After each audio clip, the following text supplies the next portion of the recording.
Bonjour à tous, alors aujourd'hui, petite visualisation de partie contre un joueur de classement Elo 1546. Donc j'ai les blancs et il a les noirs.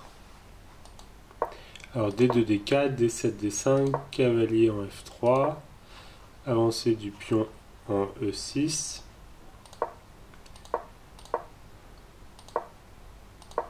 Donc pour l'instant, comme on peut le voir, c'est des coups qui sont joués, des bons coups qui sont joués et il n'y a pas vraiment d'avance qui se dégage d'un joueur ou de l'autre. Donc j'ai plus 0,54 d'avance, mais c'est lié au fait que c'est en partie lié au fait que j'ai commencé la partie déjà. Je fus le premier à jouer. Cavalier en C6, c'est bon, mais c'est pas le meilleur coup. Il aurait mieux fait de bouger son autre cavalier en E7. Donc fou en B5, même si H3 était le mieux d'après l'ordinateur. Donc la première imprécision de ma part, je passe à moins 0,22, ce qui n'est pas déterminant.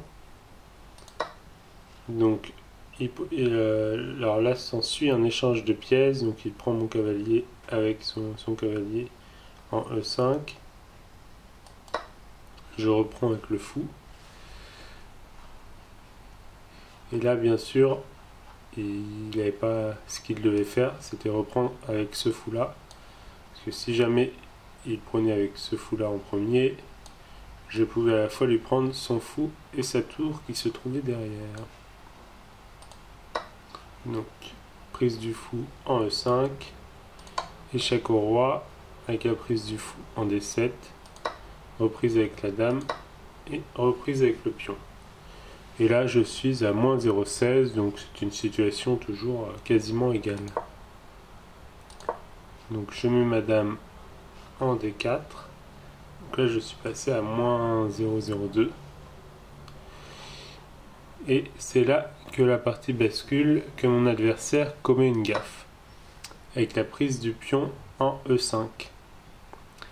Donc là, je reprends, et je passe à plus 88, parce que je menace sa tour, et même si ça a l'air d'être sa zone, il n'y a aucune pièce qu'il est en mesure de mobiliser pour sauver sa tour. Ou alors la seule chose qu'il peut faire, c'est mettre son cavalier, sacrifier son cavalier. Je prends son cavalier et là la tour va en effet être sauvée, mais au sacrifice du cavalier. Puisqu'il ne peut mettre la dame nulle part pour... c'était comme ça. Parce qu'il ne peut mettre la dame nulle part pour protéger la tour sans qu'elle soit elle-même en danger, sans que madame ne soit reprise par la suite. Donc ce n'est pas ce qu'il a fait, il n'a même pas interposé son cavalier, il a juste roqué, donc là mon avance passe à plus 7. Je lui prends sa tour, donc toujours à 6,59, parce que j'aurais mieux fait de mettre madame en D4 et non en E5, mais bon. La tour en F8 qui est un bon coup, mais cavalier E7 était mieux, donc là je passe à plus 7,40 d'avance. Je rock. Donc là c'est dame G3 j'ai bon, plus 55. Et là une imprécision, ce qui fait que je passe à plus 6 d'avance seulement. Je perds un peu de mon avance.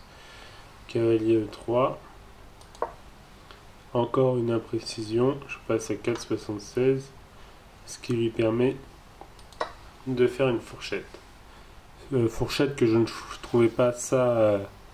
forcément, que je ne trouvais pas forcément trop gênante, puisqu'en même temps ça réduisait son nombre de pièces. Alors certes j'ai changé une tour contre un cavalier, ce qui est un peu gênant, mais en même temps je m'étais dit que ça allait donner plus d'importance à mon cavalier restant, et que de son côté il n'avait plus que sa tour et sa dame, même s'il a un peu plus de pions. Alors je reprends son cavalier, alors là j'ai plus qu'un pion d'avance, mais j'ai tout de même j'ai plus qu'un pion d'avance, mais d'après l'ordinateur j'ai quand même une avance de 4,36.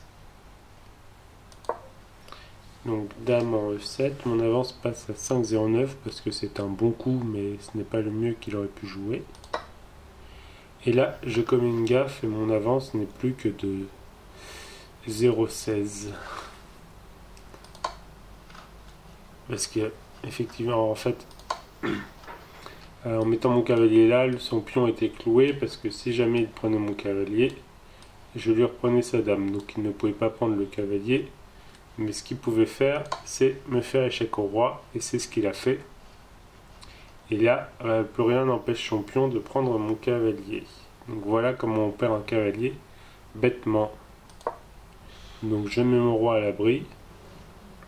Alors ce qui est une imprécision puisque j'aurais mieux fait de d'interposer ma dame sur l'ordinateur. Donc dame protégée par le cavalier. Et à ce moment-là, sa dame pouvait me prendre mon cavalier. Donc là, prise du cavalier avec le pion. Là, je suis à moins 1,20.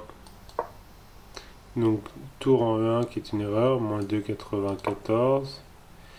Donc là, dame D6 imprécision. Je fais un échange de dames en me disant que je vais pouvoir menacer les deux pions à la fois et faire un peu le ménage parmi ces pions. Et il reprend ma dame avec son pion de la colonne C. Donc là, je suis à moins 0,46. Donc là, c'était une erreur. J'aurais mieux fait de mettre ma tour dans la colonne D. Ça me paraissait pas forcément évident comme ça à premier abord. Mais... Donc le roi qui menace ma tour, je prends un pion. Encore une imprécision, je repasse à moins 4,67. Donc pion en H4, une erreur. Beaucoup d'erreurs dans cette partie décidément. Donc je passe à moins 5,87. Donc a priori c'était un gain, du coup c'était un gain manqué d'après l'ordinateur. Mais ça me semblait pas être une bonne idée d'échanger les tours ici, que le roi puisse comme ça s'installer alors que mon roi avait une position moins centrale.